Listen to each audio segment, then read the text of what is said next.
coup, on est content de lancer cette saison avec vous ce soir et avec ce sujet. C'est un peu un sujet particulier parce que du coup, normalement, en général, on a une programmation justement avec les différentes thématiques, make, design, dev. Ce soir, on est un peu sur un hors-série dans le cadre de la France Design Week. Donc la France Design Week, pour ceux qui n'ont pas entendu encore parler de la France Design Week, c'est un événement national qui a été fortement relayé par le président de la République la semaine dernière. Et donc du coup, l'enjeu, c'est de valoriser le design dans les territoires. Et donc aujourd'hui, avec l'association Marseille Design Méditerranée, on chapeaute un petit peu l'ensemble des événements du territoire autour du design. Donc du coup, on est un peu dans ce cadre-là. Et donc comme c'est un sujet, on va dire, national, on a voulu effectivement l'intégrer, on va dire, une thématique autour du design de l'institution publique. Donc aujourd'hui, on va accueillir Gilles, qui vient de la ville de Marseille, donc du coup c'est intéressant d'avoir le regard interne de ce sujet, du design et de l'administration publique. On va avoir Renaud qui a cette double casquette designer, mais aussi qui est un élu pardon, de la ville de Briançon, donc du coup qui a ce regard entre du coup l'intérieur aussi de l'administration, mais aussi son regard de designer.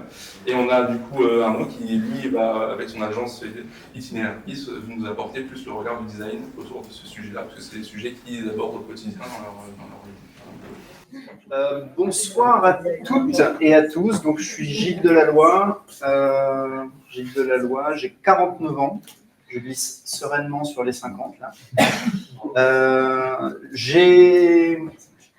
Singularité, j'ai une femme unique, mais très unique, vachement plus que les autres. J'ai 2 enfants incroyables. Et qu'est-ce que je peux vous dire d'autre ? J'ai bossé, je ne suis pas designer. Donc j'ai bossé une vingtaine d'années dans l'industrie sur des fonctions hyper sexy, en l'occurrence les finances. J'ai fait beaucoup de projets, un peu projets métiers, projets outils, projets stratégiques. J'ai bossé énormément à l'étranger puisque j'ai passé une bonne, la moitié, un peu plus de 10 ans à l'étranger. Espagne, Portugal, Brésil et Argentine. Et donc depuis très tôt sensible aux questions culturelles. Donc ça c'est un truc dont on vous parlera un peu plus tard, sous l'angle plutôt politique. Mais voilà, vous en entendrez parler. Et qu'est-ce qui m'a aussi formé en tant que professionnel, c'est la volonté ou la conviction qu'en réalité, on avait énormément de choses à réinventer. Moi, ça m'a toujours un petit peu stressé. Les 20 premières années de ma vie, quand j'étais dans des fonctions financières, de rentrer dans des cycles où on répétait les choses. Et où on répétait les choses parce qu'on les faisait comme ça et parce qu'on avait l'habitude de les faire comme ça, et parce qu'il fallait les faire comme ça, et ça m'a toujours un petit peu stressé. Donc la conviction très tôt qu'il y avait de la valeur à aller chercher en essayant de repenser ou d'essayer de comprendre différemment. Voilà, donc ça c'est un petit peu le cadre. Quand Aurélien m'a dit tiens, on va faire un truc sur le design et l'administration publique, j'ai dit c'est cool, en fait le design c'est pas le sujet. Il m'a dit cool, on te prend pour le top. Donc voilà, donc je suis pas designer. Juste après j'ai fait une petite, j'ai monté une boîte de conseils en stratégie d'innovation et transformation culturelle. On revient sur le sujet culturel qui me titille depuis longtemps. Donc dans cette partie j'ai bossé beaucoup sur de l'inno, beaucoup avec des boîtes, on va dire plutôt privées, pas vraiment avec le public, donc c'est un monde que je ne connaissais pas trop. Et donc sur l'inno, je me suis rendu compte très tôt et très vite qu'il y avait vraiment un gap de culture sur l'innovation. C'est-à-dire que pour pouvoir innover, à un moment donné, il faut être capable de voir le monde autrement. Et ça, c'est la définition que je donnais à l'innovation, parce qu'on avait plein de managers qui disaient « Oui, mais l'innovation, c'est quoi ?» En fait, l'innovation, c'est arriver à regarder le monde, apporter un regard différent sur le monde qui est notre quotidien. Pour, à un moment donné, arriver à proposer un objet qui change par rapport à ce qu'on a l'habitude de faire, de voir. Il faut être capable de changer le regard qu'on porte sur le monde, donc ça revient sur la créativité. et toutes les process de créa qui nous amènent à regarder une problématique sous plusieurs angles, de dessus, de derrière, d'en haut, d'en bas, pour arriver à dire ah, putain, là il y a un truc à faire ici. Et donc voilà, moi ça m'a toujours travaillé ce sujet-là, et donc de l'innovation. La question principale était de dire comment est-ce qu'on arrive à faire en sorte que des organisations qui sont très très traditionnelles et qui sont là pour produire des choses qui sont très très claires, de reproduire plus que produire en réalité, comment on fait en sorte que ces organisations-là elles puissent produire quelque chose de nouveau, puisque leur objet est de reproduire des choses. Et donc rentrer dans cette logique d'ambidextrie des organisations. Comment tu arrives à faire ton job de tous les jours et à vendre tes produits à tes clients habituels et à créer, construire déjà les relais de croissance de demain. C'est quoi les produits de demain, c'est quoi les marchés de demain. Voilà. Donc c'était vraiment cette logique de comment tu arrives à faire fonctionner dans un même système un truc qui regarde là et un truc qui regarde là-bas. Voilà. Et donc 99% de l'organisation est comme ça. Et il faut à un moment donné arriver à en faire marcher au moins 10% qui va regarder l'horizon. Voilà. Donc c'est ça, pour moi, quand je vous disais que le sujet, la dimension culturelle, elle m'a toujours titillé, c'est ça pour moi qui est la vraie clé de Dino, c'est d'arriver à faire évoluer cette culture de je regarde là à je regarde là, on continue à avancer de la même façon, mais pas vraiment de la même façon. Et donc, on n'a toujours pas parlé de design, mais comment je suis arrivé sur le design, c'est comment tu arrives à faire en sorte que des gens qui sont habitués et qui sont vraiment dans une logique très très très routinière de reproduction des choses, arrivent à un moment donné à comprendre suffisamment ce qui se passe dans leur environnement pour être capable de produire une solution alternative. D'accord ? Et donc ça veut dire qu'à un moment donné, il faut être dans une logique dans laquelle tu comprends, t'apprends, tu comprends, t'apprends, tu comprends, t'apprends. Et en réalité, quand je dis le design, et quand je disais à Aurélien, le design, c'est pas le sujet, en fait, le sujet pour moi, c'est de comprendre et d'apprendre.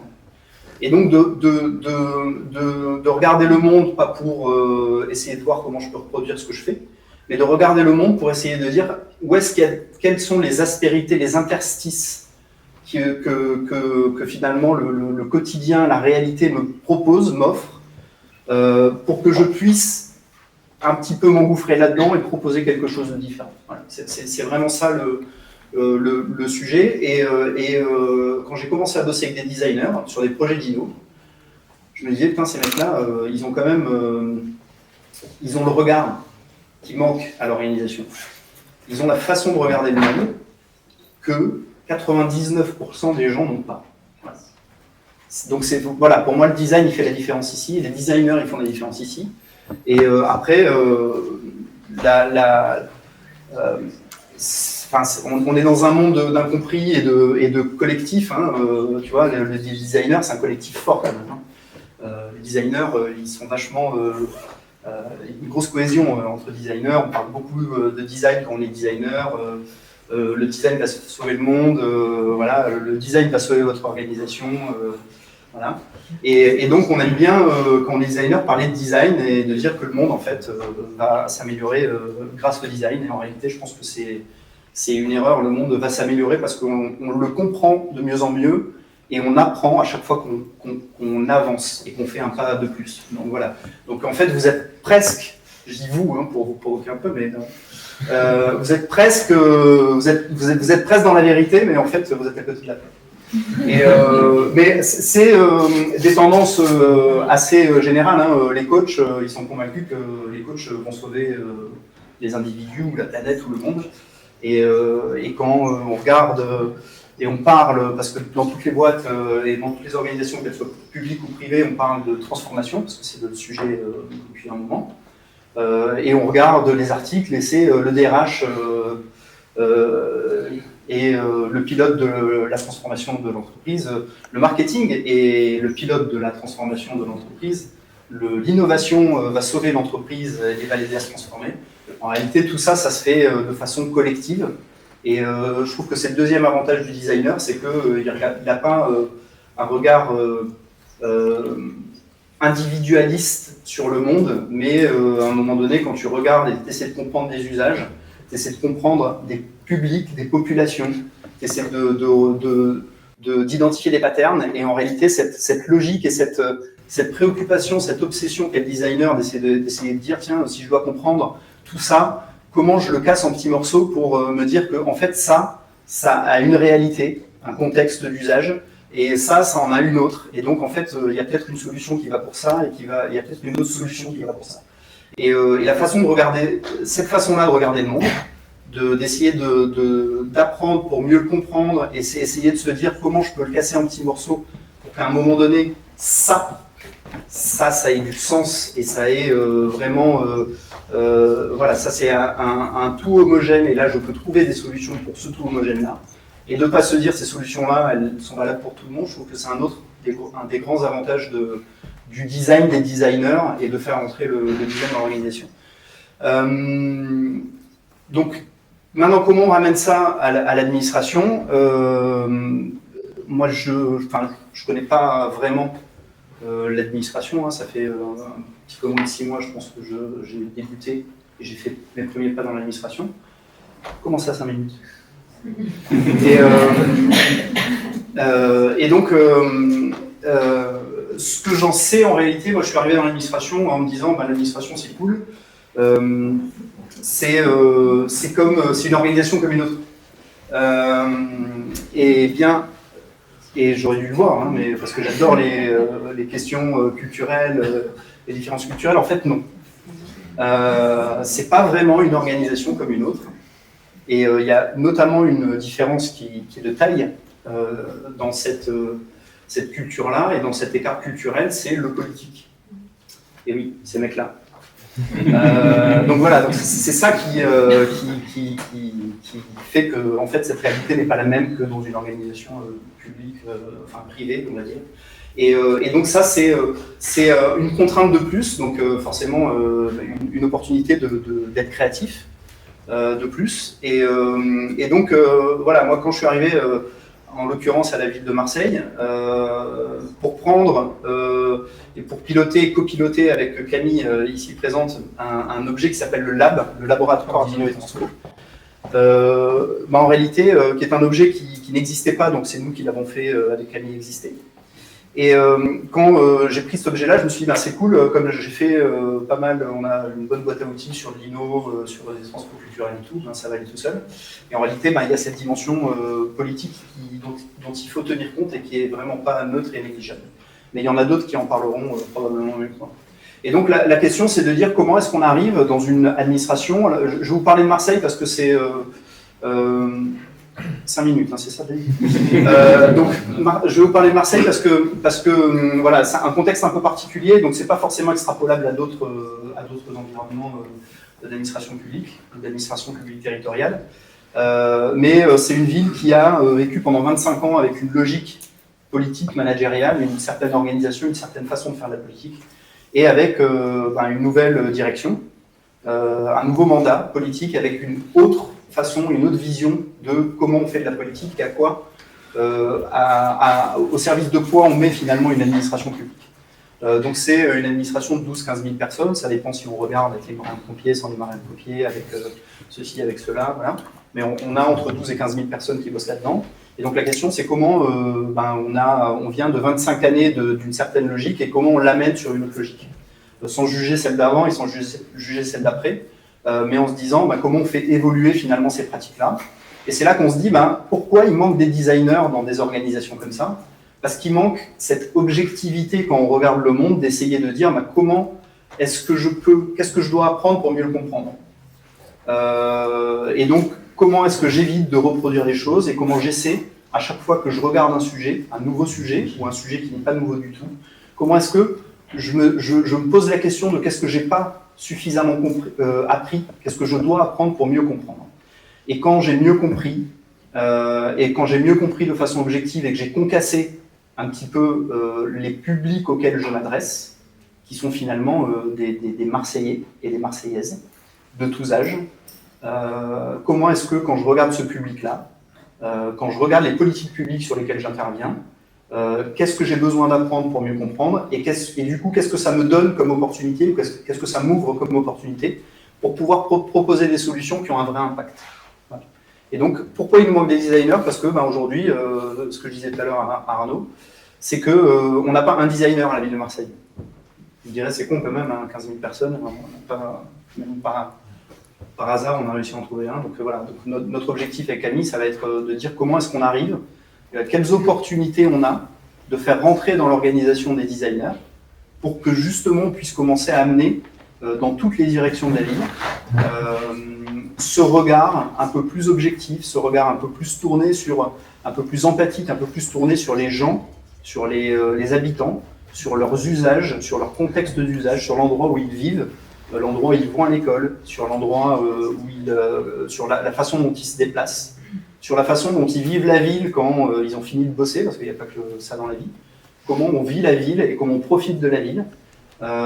Et donc c'est vraiment ce contexte-là qui va faire que le designer va nous aider à transformer, à proposer des solutions plus pertinentes, à rentrer dans cette logique de dans l'administration, vous savez, on est très ça part d'en haut absolument, il faut qu'on fasse des trucs qui fonctionnent pour tout le monde, il faut qu'on fasse des solutions qui soient qu'on puisse monter à l'échelle tout de suite, il faut qu'on travaille sur des gros objets. Et nous, on a cette conviction avec Camille qu'il faut qu'on teste des choses, qu'on éprouve un certain nombre d'idées, un certain nombre d'hypothèses, qu'on mesure un petit peu les impacts qu'elles ont, et qu'on ait compris de mieux en mieux le contexte dans lequel on évolue et dans lequel nos Marseillais et nos Marseillaises évoluent, pour arriver à proposer des solutions de plus en plus pertinentes, toujours plus pertinentes. Combien c'est ? Okay. Et donc voilà, donc c'est pour ça qu'aujourd'hui nous on s'attelle avec Camille à essayer de faire rentrer le design et les designers, plus que le design, les designers. C'est elle Camille. Et donc de faire rentrer les designers dans l'organisation, mais surtout dans la logique de réflexion et dans le mode de réflexion. Je suis designer de service. Plutôt spécialisé donc, dans les politiques publiques. Mon parcours, moi je suis plutôt designer, formation de designer, design global, à l'université de Nîmes. C'est un peu bizarre, on en a discuté tout à l'heure, mais c'est un peu une exception dans le schéma français où on sort d'école souvent. Et j'ai ensuite eu une expérience dans ce qu'on appelle l'urbanisme tactique. Donc c'est plutôt de l'urbanisme intermédiaire, on va dire, pour ceux qui ne connaissent pas, entre un projet, on va dire, dans les tuyaux, et un vrai projet urbain, urbanistique ou architectural. Et j'ai eu la chance de travailler avec des collectifs d'architectes et urbanistes, dont le collectif existe, qui n'existe plus, mais qui est précurseur à la base en Europe sur ce sujet-là. Et ça nous a permis de travailler avec des collectivités et des promoteurs immobiliers partout en Europe sur la question de « Ok, on a un terrain, on a un lieu, on a un espace, on veut en faire quelque chose, mais on ne sait pas quoi. Est-ce qu'il n'y aurait pas une manière de faire pour pouvoir prévoir un projet qui soit pertinent pour nous, promoteurs ou collectivités locales, pour la population et pour toutes les personnes qui sont usagers de cet espace-là. Et c'est à ce moment-là qu'on a pu travailler sur des sujets très larges. Ça va de l'événementiel à quelque chose de très architectural, mais éphémère, pour tester des espaces, tester des usages, tester des comportements, des flux, etc., pour comprendre quels sont les besoins, quelles sont les attentes, quels sont les désirs des habitants, des habitantes, des commerçants, etc. Et ça nous permet de comprendre en fait la complexité des interventions, des usages surtout, et de l'interaction qu'on peut avoir avec un espace et avec des dispositifs qu'on met en place lors de l'expérimentation. Et grâce à l'expérimentation, on peut petit à petit comprendre ce qui fonctionne pas, pourquoi ça fonctionne pas, tester différents dispositifs pour pouvoir après programmer un projet urbain ou architectural concret sur le long terme, mais qui est en lien avec toutes les recherches et tout ce qu'on a appris sur le terrain. Et c'est à ce moment-là que j'ai fait la connaissance, même si je le connaissais de nom avant, d'Alain Finelli. Pour ceux qui ne connaissent pas, c'est un peu le ponte du design social au Québec et en France, et que j'ai rencontré aux ARD. des ateliers de recherche en design. Et ça nous a permis de faire connaissance. Et il m'a convaincu de faire le master design, design, innovation et société à l'université de Nîmes. Et c'est comme ça que j'ai mis mon premier pied dans le design et des politiques publiques, de la modernisation de l'action publique, il y a longtemps. Je sais plus. Tout ça pour vous dire qu'aujourd'hui, j'ai un peu donc déjà cette casquette de designer, normal. Et depuis les dernières élections municipales, je suis conseiller et délégué à la modernisation de l'action publique, mais surtout au développement numérique de la ville de Briançon. Donc j'ai la double casquette, même si j'ai beaucoup plus d'expérience dans ce domaine-là, ça me permet de comprendre un peu les deux facettes. Donc je vais vous présenter ce soir deux points de vue, enfin j'ai essayé, on verra si vous comprenez quelque chose. J'ai essayé de faire la part des choses et de prendre les deux casquettes qui ne sont pas si évidentes que ça, parce qu'en prenant les deux casquettes, il y a des frustrations à chaque fois que je prends une casquette ou une autre qui se créent parce que je connais et je vis les deux situations. Donc pour parler plutôt avec la casquette plutôt de designer, je vous ai pris un exemple d'une mission qu'on a eue avec la DDETS. Il y a Design et Territoire, je ne l'ai pas dit, mais je suis fondateur de Design et Territoire, c'est un détail. Mais on a fait une mission avec la direction départementale de la Loire, qui est une nouvelle organisation, enfin nouvelle, je m'entends, elle a 2-3 ans à peu près, si je ne dis pas de bêtises, et qui a fait fusionner différents services.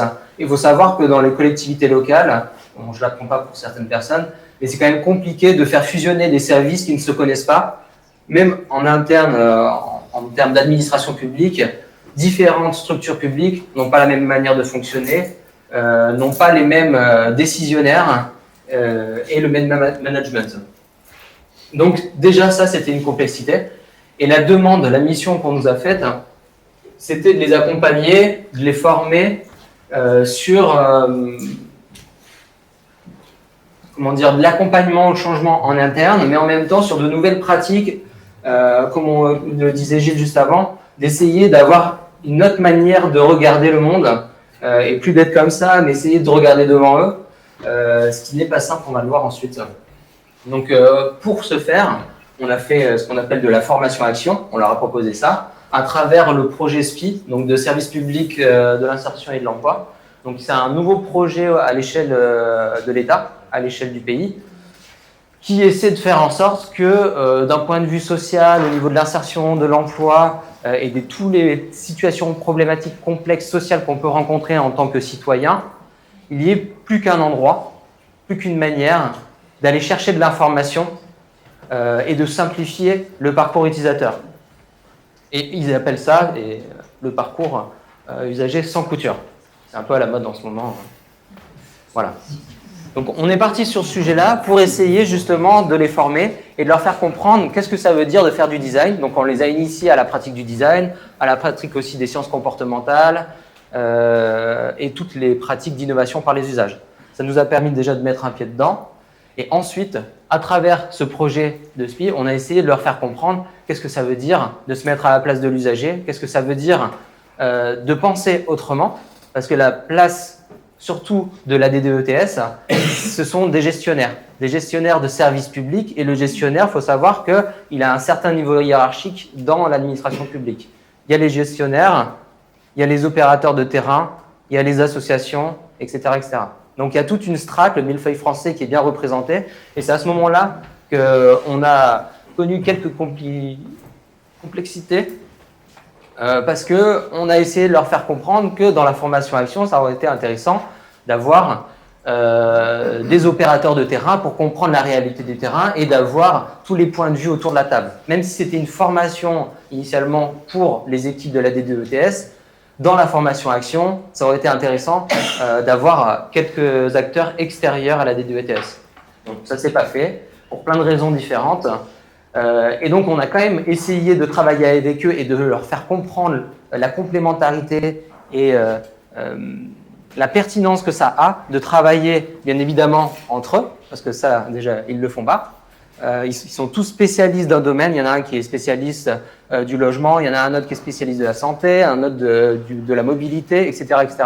Mais personne ne sait comment les autres fonctionnent et quel projet ils développent. Donc on en parlera tout à l'heure, mais la question de décloisonner les services et de casser les silos, c'est un gros sujet managérial, un gros sujet organisationnel dans les administrations publiques et qui souvent contraint autant la vision qu'ils peuvent porter sur le futur et de regarder devant eux, mais aussi en interne à faire bouger un peu les murs, bouger leur fonctionnement. Donc on n'a pas eu la chance de travailler avec tout le monde et ça leur a permis de comprendre, même en travaillant entre eux, de mettre des briques les unes à côté des autres et pouvoir comprendre comment fonctionnaient les autres services et essayer de faire des projets ensemble. Par contre, ce qu'on a eu du mal à faire, c'est d'avoir la réalité du terrain. Étant donné qu'on n'a pas eu les opérateurs de terrain dans l'atelier, dans les différents ateliers qu'on a pu faire pour travailler sur le SPIE, il y a eu des contraintes de compréhension et de vision globale. C'est ça ? C'est ça. Accéder à une vision, un point de vue, une vue globale, ouais. Ça va. Une vision globale, quoi. Parce qu'à ce moment-là, ok, on a compris comment ça fonctionne théoriquement, parce qu'on a les gestionnaires. Les gestionnaires, ils font fonctionner les services dans la théorie. Mais dans l'opération, dans le concret, dans la réalité, dans le quotidien, comment ça fonctionne, on ne le savait pas. On avait quelques verbatims, on avait quelques réalités qui sortaient et notre expérience de designer dans d'autres politiques publiques où on avait déjà travaillé sur ces sujets d'insertion et d'emploi. Mais à part nos préjugés et nos connaissances d'autres territoires, on n'avait rien. Et c'est à ce moment-là où on s'est retrouvé face à un mur, où on s'est dit, enfin surtout eux, ça serait quand même pas mal d'avoir un autre point de vue. Donc on a réussi à essayer de faire une brèche dans le fonctionnement et on a réussi à travailler avec des opérateurs, pas directement, parce que toujours pareil, on n'a pas pu les avoir en atelier, mais au moins pour leur faire transférer des outils de dialogue, des outils de récolte d'informations pour comprendre quelle réalité ils vivaient, sur quelle situation, avec quel type de personne et la personne dans cette situation. Ça nous a permis d'aller un peu plus loin et de comprendre aussi les freins qu'on avait à accéder à cette vision globale dans cette administration-là, parce que là je parle de l'administration de la DDETS, il y en a d'autres, elles ont d'autres freins, elles ont d'autres complexités, d'autres fonctionnements, donc il ne faut pas le projeter sur toutes les administrations. Donc j'en ai déjà un peu parlé, mais l'ultra-spécialisation des gestionnaires, ça permet, c'est un gros frein parce que justement cette vision globale, elle n'est pas possible car ils sont dans un fonctionnement en silo. Donc le fait d'être cloisonnés dans leur service, dans leur petite équipe, c'est un peu comme, je vais prendre un autre exemple parce que j'arrête pas de taper sur les administrations publiques, mais dans le monde de la recherche, quand on était au master, on a fait un master qui est un master pro et un master recherche. Et quand on se rapproche du monde de la recherche, on se rend compte que les chercheurs, même s'ils ont un bureau les uns à côté des autres, ils ne savent même pas ce qu'ils font à côté. Donc c'est quelque chose d'assez commun, ça se retrouve aussi dans les grosses organisations privées, mais c'est quelque chose qui freine énormément la vision globale. Et je parle beaucoup de vision globale parce que si on n'arrive pas à acquérir cette vision globale, ça crée un impact sur le processus de conception. La vision globale, nous on appelle ça plutôt la vision systémique, l'approche systémique, holistique, vous mettez tous les noms intelligents derrière. Mais l'objectif c'est de comprendre comment un système, un écosystème fonctionne pour savoir que si on agit à un certain endroit dans le système, on va savoir ou en tout cas anticiper l'impact que ça peut avoir sur l'ensemble du système. On ne peut pas tout prédire, mais au moins on l'anticipe. On anticipe les comportements, on anticipe les éléments de managérial, on anticipe les usages, les interfaces, les relations humaines, etc. Aujourd'hui, on est plutôt dans ce processus, là j'ai repris un schéma que j'avais par rapport aux organisations plutôt privées, mais c'est à peu près la même chose, où l'entreprise, l'organisation classique et le consommateur, le citoyen usager, ils sont aux opposés. Et au milieu, on a des services, des structures qui les séparent. Aujourd'hui, enfin surtout depuis quelques décennies, l'administration publique ne sont pas des concepteurs de services. Ils sont des concepteurs de procédures, ils sont procéduriers, protocolaires, et ça, ils le font très très bien. Ils sont gestionnaires. Aujourd'hui, ce qu'on leur demande, c'est justement de passer de la gestion à la conception.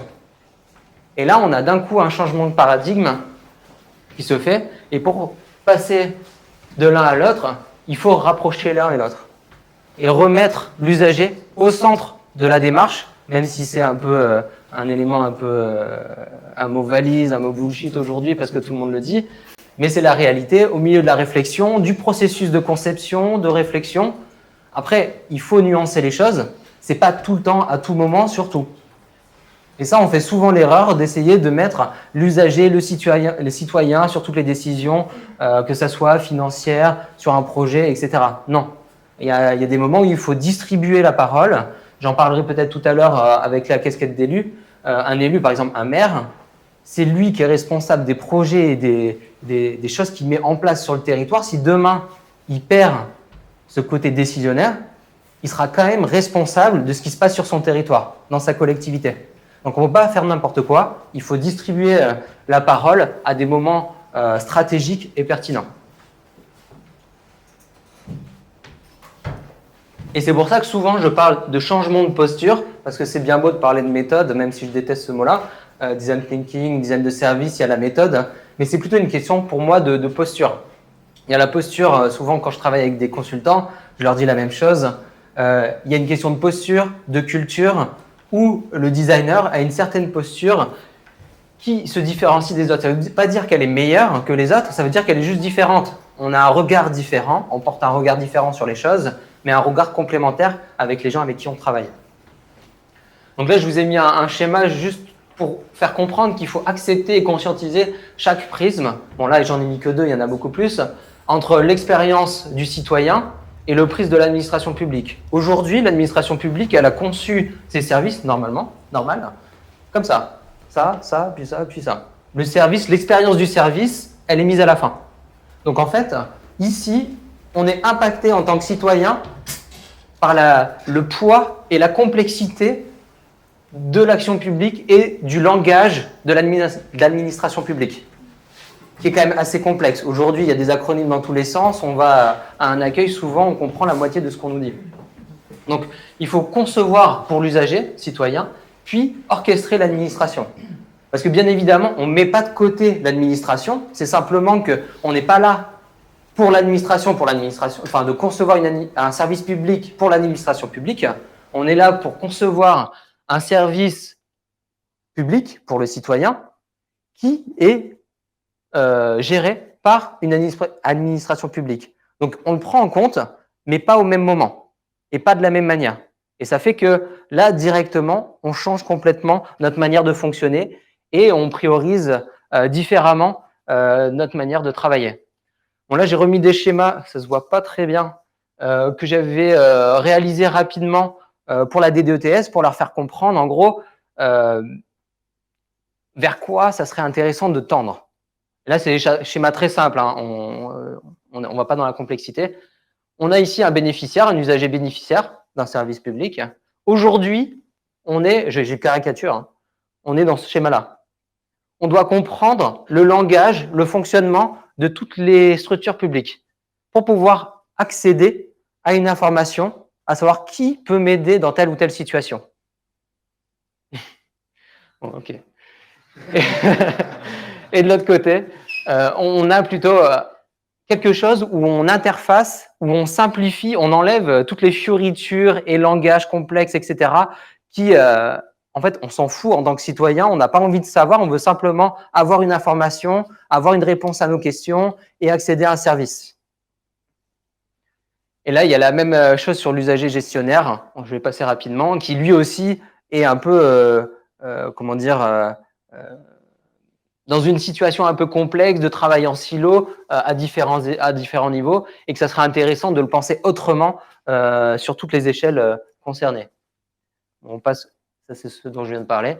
J'ai mis 3 points en évidence, il n'y a pas que ces 3-là, mais c'est les 3 principaux que j'ai trouvés intéressants et de ma petite expérience de conseiller municipal. Donc avoir une vision collective claire qui dessine les contours de notre territoire dans le futur. Je trouve que c'est très compliqué. Après, Briançon, c'est une petite collectivité. Ça n'a rien à voir avec la ville de Marseille, pour le coup. On est vraiment minuscule à côté. Mais c'est quand même compliqué, entre élus, même dans une majorité, d'avoir une vision collective partagée, claire et connue. Et je trouve que quand on n'a pas, et comme dans une entreprise, une vision claire de là où on veut aller, c'est compliqué de mettre, en gros, de décider, enfin j'essaie de le faire dans votre sens, si on ne sait pas ce qui se passe ici, où on veut, ce qu'on veut atteindre ici, c'est compliqué de mettre des grands jalons et essayer de mettre des actions concrètes et des missions concrètes entre tous. Et à ce moment-là, c'est ce qui se passe aujourd'hui, c'est que toutes les missions dans une collectivité, tous les projets dans une collectivité, qu'elles soient petites, moyennes ou grandes, ne servent pas un même grand projet et ne servent pas un écosystème. Et donc, on dépense sur des projets silotés, sur des projets individuels, sans avoir une cohérence globale, dont le point de vue systémique dont je parlais tout à l'heure. Peut-être que je ne vais pas aller là-dessus. Mener à bien un marché public, c'est un gros sujet. On parlait de culture tout à l'heure.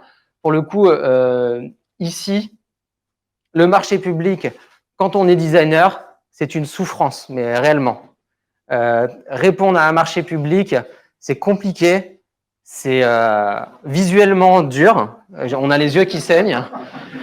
Mais si je me mets du côté de l'élu, c'est aussi compliqué parce qu'on n'a pas les armes aussi pour écrire un marché public qui soit assez précis, mais pas trop, parce que assez précis pour qu'on ait des gens qui soient quand même experts du sujet, mais pas trop pour avoir assez de candidatures. Et pour avoir aussi l'ouverture d'esprit d'aller voir s'il y a des candidats qui se trouvent en marge, est-ce que ça peut être intéressant? C'est bon. On verra quand on boira des bières.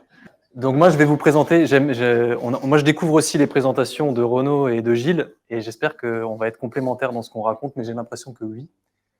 Donc moi, je vais beaucoup vous parler de ce qu'on fait au sein de l'agence Itinéraire Bis, c'est des projets qu'on accompagne. Donc nous, on est complètement extérieur aux administrations, aux collectivités, et on va accompagner différents projets à différentes échelles, et qui sont toujours un peu structurés avec le design de service en méthode, pour le coup, en méthode de fond. Donc juste pour revenir, on a tous un peu parlé de nos parcours. Moi, j'ai été formé au design industriel et dans mes études, j'ai eu ce goût d'aller chercher un peu le design de service et de glisser déjà, même pendant les études, vers le design d'intérêt général. Donc je vais vous citer une association qui a beaucoup structuré ce métier qui s'appelle la 27e région, que certains connaissent certainement. Pour d'autres, je vous invite à regarder ce qu'ils font, qui nous ont un peu ouvert cette possibilité d'emmener le design à travailler sur ces champs qui ne sont pas si évidents à toucher, parce que c'est un peu, les administrations, c'est justement cette grosse boîte qu'on ne sait pas trop par quel côté on va prendre, par où est-ce qu'on va rentrer. Et pour nous, en tout cas, chez Itinéraire Bis, la 27e région a vraiment facilité cette possibilité d'embarquer vers le design pour l'administration, pour le secteur public. Donc il y a plusieurs termes, un design de politique publique. Et nous, on va dire design d'intérêt général parce que on ne se ferme pas non plus à travailler pour des associations ou des structures privées tant que les valeurs qu'elles portent sont raccord avec les valeurs de l'agence, et je vais vous en reparler. Et aujourd'hui, moi, au sein de l'agence, mes casquettes, et c'est assez complémentaire, et merci à l'équipe d'être là avec moi ce soir. Moi, je vais plutôt avoir la casquette design conception, et j'ai à cœur aussi les méthodes de l'intelligence collective qui m'aident beaucoup à embarquer agents et citoyens dans les projets. Voilà, donc l'agence, on en reparlera, vous reverrez des choses. J'ai envie de vous reparler d'innovation publique. J'espère que je ne vais pas dire des grossièretés parce que j'ai un expert juste devant moi. Je vous montre une carte. Je m'excuse de la lisibilité, je n'ai pas eu de meilleure qualité. Pour vous dire qu'en fait, le design n'est pas le centre de tout. Et là, pour le coup, nous, on a essayé de dézoomer et de faire en sorte de le comprendre. Si on regarde, nous, on se positionne, on va être quand même au croisement de différents espaces. Alors là, vous avez l'espace qu'ils ont appelé de l'intelligence, des talents, de la technologie.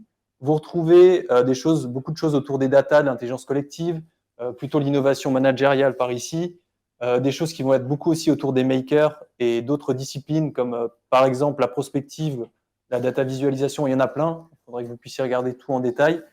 Et donc, nous, nos métiers vont notamment se situer là, au croisement, et vous retrouvez le design de service ici. Donc, il y a plein de métiers qui travaillent sur l'innovation publique, et le design en est un, mais ça n'est pas le principal. Et donc, on peut travailler avec beaucoup d'autres approches et d'autres manières de regarder l'innovation. Je voulais reparler assez grossièrement de l'innovation, mais il y a plusieurs mouvements dans l'innovation. Une qui et qui est peut-être plus ancienne, mais qui se base beaucoup sur l'innovation technologique. Et vous retrouvez miniaturisation de ordinateurs, de beaucoup de choses, micro-puces et beaucoup de technologies autour de ça. Des innovations qui sont portées aussi pour appuyer des marques. Donc, c'est plutôt l'innovation par la marque et les valeurs qu'elle va porter. Et tout ça pour en venir au fait que les métiers du design, nous, on va être quand même beaucoup plutôt sur l'innovation par les usages. Et c'est vraiment ça notre toile de fond dans la manière dont, en tout cas chez nous, chez Itinerarbis, on va pratiquer ce métier. Je vous sors juste une définition qui est importante pour nous, qu'on a extrait d'un livre qui s'appelle Design écosocial. Et pourquoi cette définition, je vais vous la relire et je vais vous expliquer pourquoi elle nous parle beaucoup à l'agence. Donc, faire du design écosocial ou avoir une approche écosociale du design, c'est chercher à lutter contre la misère écologique, sociale et esthétique imposée par le capitalisme culturel des industries du symbole en renouant avec le milieu. Et donc, voilà, toutes ces dimensions écologiques, sociales et esthétiques. Donc, tout ce qui va être... c'est pas parce qu'on travaille pour l'administration qu'on met ça de côté. Et tout ça en renouant avec le milieu, donc avec le lieu in situ dans lequel ça va prendre forme et qui ne sera pas forcément le même à Paris, à Marseille, à Strasbourg et dans d'autres collectivités. Donc, les projets sont toujours in situ. Et donc, encore une fois, et c'est important parce qu'on va rejoindre les valeurs du service public et ça va nous permettre de travailler sur ces champs-là aussi. Le projet Itinerarbis est aussi né de la volonté de se dire qu'on avait envie d'avoir un impact social, donc d'où le secteur public et l'ESS, d'avoir un impact écologique dans la conception des projets, d'avoir un impact symbolique dans ce qu'on va pouvoir proposer, dessiner, et de dire que l'administration publique a aussi le droit, et les services au public ont aussi le droit à quelque chose de bien pensé, de bien dessiné et qui raconte son usage, on va dire correctement, sans juste prendre un catalogue lambda, UGAP ou autre. Alors UGAP, c'est le IKEA de l'administration. Et on essaie de les faire sortir de ça. Et avoir un impact démocratique, et ça, c'est notamment avec nos méthodes de co-conception, où on va embarquer agents et citoyens dans les projets. Voilà, ça c'était juste pour, si ça vous intéresse, voilà les lectures qui nous structurent un peu. Celui-ci qui est déjà assez ancien, mais qui parle vraiment de ce design avec les gens. Celui-ci qui est vraiment la Bible avec Ezio Manzini, et puis celui-là qui est plus récent sur le design écosocial. Alors, ça c'est tout frais, enfin, c'est une réflexion qu'on a en ce moment, notamment avec Gaëtan qui est là-bas, mon associé, où on se dit, c'est super, on veut de l'innovation à tout va, innovation publique à toutes les sauces, et il faut en mettre partout. Et nous, on se rend compte aussi qu'il y a toute une partie du service public qui maintient en fait tout ce que vous vivez au quotidien, de la voirie, les espaces verts. Voilà, c'est des grosses machines qui doivent tenir énormément de choses. Et nous, on arrive, petite agence, et il faut tout rénover. Enfin, on va venir tout changer.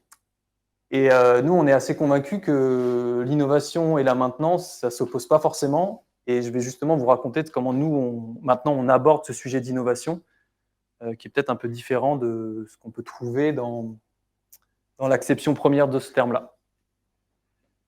Donc c'est pareil, réflexion assez récente sur ce qu'on vit en ce moment dans nos projets.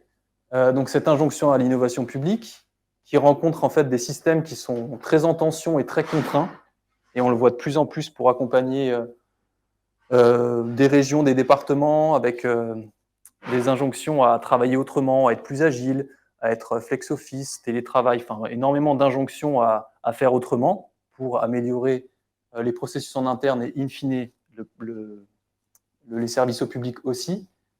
Mais ces systèmes très contraints, on ne peut pas juste les secouer et dire vous allez bouger. Et donc nous, on commence à se dire, et on le fait en fait, je vais vous montrer comment, d'avoir un accompagnement qui soit très centré sur l'humain, d'où les agents et les citoyens dans nos processus, et qui soit plutôt progressif. Donc on ne va pas juste secouer le cocotier, et d'essayer de redonner doucement de la souplesse, de l'agilité, de la remise en mouvement, pour ensuite aller vers des systèmes qui soient plus résilients.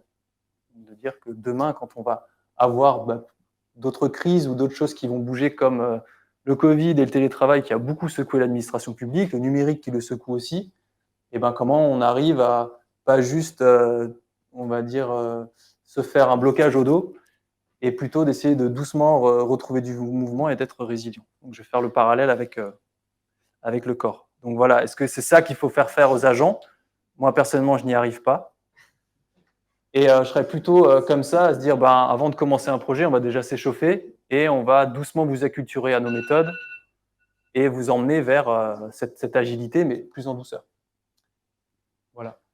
Une autre notion qui pour nous est assez importante, et on en a parlé aussi tout à l'heure avec Gilles, sur cette symétrie des attentions, c'est qu'à la fois, c'est bien de vouloir rendre un super service public aux citoyens, mais pour le rendre et qu'il fonctionne bien, qu'il soit efficace aussi, puisque c'est ce qui est demandé, on va devoir regarder ce qui se passe dans les coulisses, donc à la fois les processus de l'administration, leur niveau de maturité sur certains sujets, les conditions de travail des agents, etc. Et sans travailler sur ça, on aura des difficultés à rendre un service public qui fonctionne bien. Donc les projets vont quand même essayer de regarder à la fois ce qu'on peut appeler back-office aussi et front-office. Voilà, donc quelle méthode on emploie nous? J'utilise le gros mot méthode, mais c'est notre méthode. Quasiment tous les projets, on va essayer de comprendre ce qui préexiste ou ce qui existe et comment ça fonctionne aujourd'hui pour ne pas arriver et dire justement on secoue et puis il faut faire comme ça. Mais déjà de bien comprendre ce qui se passe. Donc c'est notamment de l'immersion de terrain. On va beaucoup faire d'ateliers d'intelligence collective, de co-conception. Donc c'est un peu plus que de la concertation. On va un peu plus loin dans les méthodes et le moment en fait, de conception va plus loin que juste la consultation citoyenne. Et donc, citoyens, agents sont présents dans ces moments-là. Il me reste 5 minutes, je crois.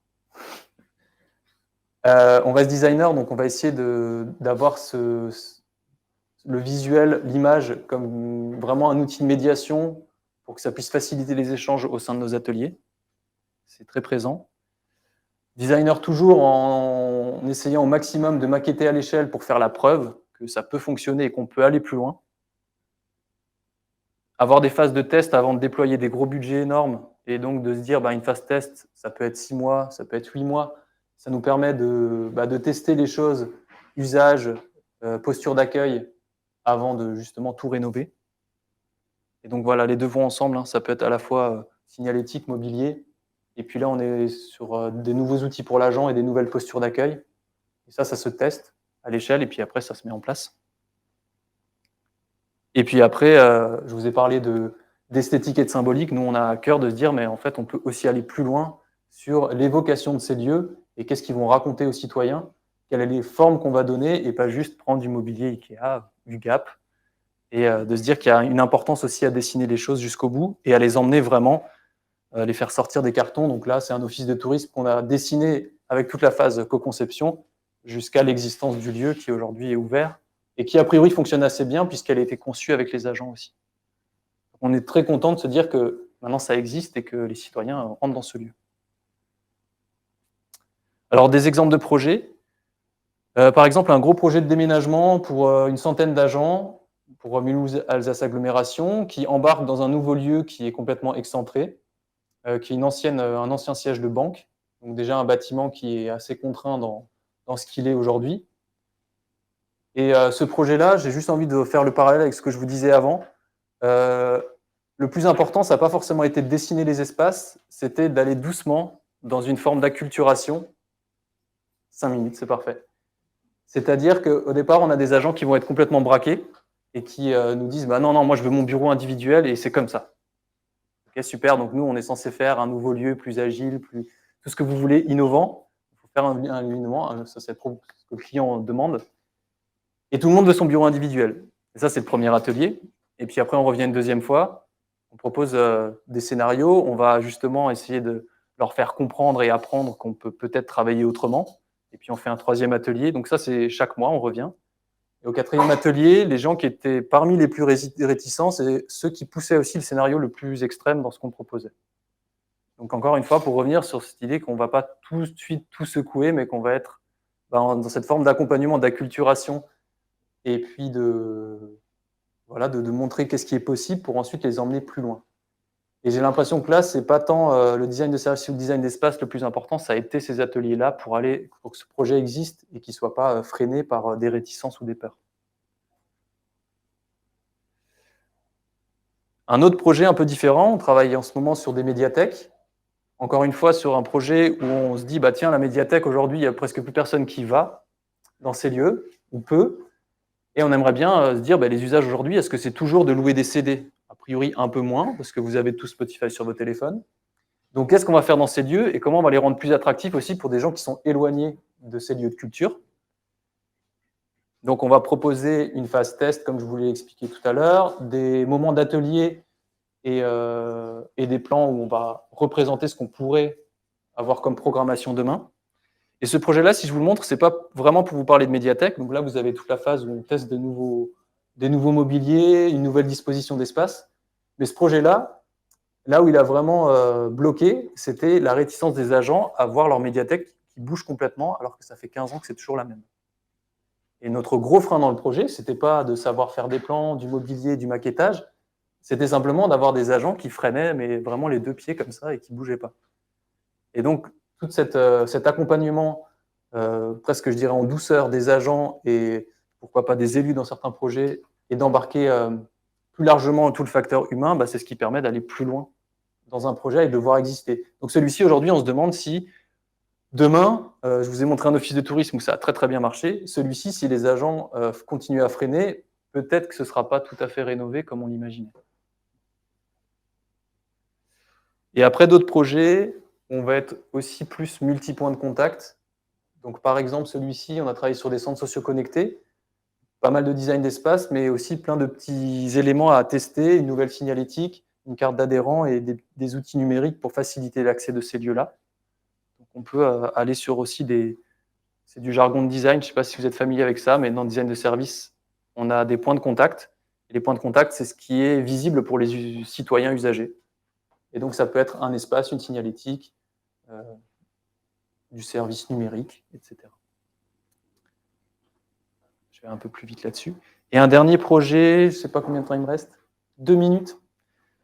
Et là, qui est très administration interne et qui boucle encore avec mon propos. Donc, on a travaillé avec la 27e région à essayer de créer un laboratoire d'innovation interne à la ville de Paris. Donc, un peu tes frères et sœurs de la capitale. Et vos frères et sœurs avec Camille, qui est là. Et on embarque en fait une vingtaine d'agents de toutes catégories confondues. Donc la mairie de Paris, c'est encore très hiérarchique, catégorie A, B, C, puis après vous avez des directeurs. Et donc là, on se dit qu'il faut déjà mélanger tout le monde et de directions très différentes. Donc ville de Paris, 20 000 agents. Et donc on essaye de recruter des gens qui ont envie et qui viennent de différentes directions. Plus une petite équipe projet qui est là. On travaille sur des sujets de la ville, mais on essaye de les rendre concrets. Donc par exemple là, vous avez cet objet-là qu'on a vraiment voulu maqueter à l'échelle 1 et tester. Et donc c'est ce qui fait qu'ensuite le projet allait plus loin. Je passe certaines choses. On les met en condition de faire beaucoup. Donc là, c'est là où le design rentre à nouveau en scène et de dire que oui, en faisant, on va peut-être aborder les sujets différemment, comme le disait Gilles, et le regarder autrement, éprouver assez rapidement les choses. On outille beaucoup les sessions pour les accompagner, encore une fois, doucement et sans les... c'est des nouvelles méthodes, de nouvelles manières de faire, donc on essaye de les accompagner session après session. On les emmène sur le terrain. Ça, c'est, je pense, le plus gros apprentissage qu'ils auront fait, c'est d'aller voir justement comment leurs collègues travaillent et comment ils peuvent leur apporter des solutions. Je pense que l'immersion de terrain, c'est ce qui a presque le plus bousculé. Ils ont maquetté avec nous, avec leurs moyens aussi. Maquetté jusqu'à l'échelle, ça, ils nous ont aidés à le faire. Ils l'ont montré à leurs collègues et à d'autres directions. Et puis ici, on a aussi des décideurs de la ville de Paris qui viennent regarder comment ça fonctionne, cette transfo. Et puis en bout de course, j'avance un peu, et on se pose la question de ce labo, en fait, il va être spécifique à la ville de Paris, donc il ressemblerait à quoi? Et il fonctionnerait comment? Aujourd'hui, il existe. Et donc, on a toute une partie où on a un peu recommandé comment il pourrait fonctionner, comment serait son site web, quelles seront les fiches de poste associées. Et donc, tout ça, ça a fonctionné parce que justement, on avait des agents de toutes directions confondues qui vont parler des méthodes du design de service. Et c'est ça qui peut faire vivre un labo d'innovation bien plus que d'avoir une super salle et des super outils. Donc, pour moi, encore une fois, le facteur humain, embarquer les agents dans le projet, ça a vraiment son importance. Et pour terminer, On a pas mal travaillé avec un labo qui est plus ancien, qui est de la ville de Mulhouse. Et ce qui fait que ce labo vit aujourd'hui, ce n'est pas parce qu'il a un lieu, c'est parce qu'il y a des agents contributeurs, comme Laura que vous voyez ici, et d'autres qui ont été embarqués plutôt au début, et puis des gens qui se renouvellent. Et c'est parce qu'eux sont dans le laboratoire d'innovation à raison d'une demi-journée par semaine. Ça permet vraiment de diffuser un peu ces méthodes-là et surtout de récolter des sujets de chacune des directions. Donc, telle direction dit, tiens, ça serait super si on pouvait solliciter le labo, et puis moi, je vais le porter en interne dans ma direction. Donc, ça fait on est un peu des ambassadeurs, en fait, de ces méthodes-là, et c'est ce qui fait que doucement, ça peut un peu transformer l'administration, encore une fois, en douceur. Je crois que je vous ai un peu tout raconté.